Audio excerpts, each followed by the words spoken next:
খাওয়ার জন্য দাবি তুলেছি। আর ওই 3 অঙ্কুরের মতো দামড়া ছেলেগুলো যাদের মনে হয় কলেজে আর কোনো ডিগ্রি ফিগ্রি নয়, তারা কি করছে? এই দাবির সাথে মান্যতা দিচ্ছে।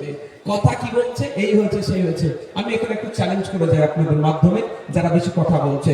আমাদের খুব তাড়াতাড়ি স্টুডেন্ট ফান্ডের রাজ্য নেতৃত্বের নাম ঘোষণা হবে। সেখানে একটা ছেলে যদি মনে হয় পড়াশোনার সাথে যুক্ত নয়, যদি খুঁজে বার করতে পারে, সাথে সাথে আপনাদের কথা দিয়ে দিচ্ছি, তাকে সেই পদ থেকে আমরা নামিয়ে দেবো।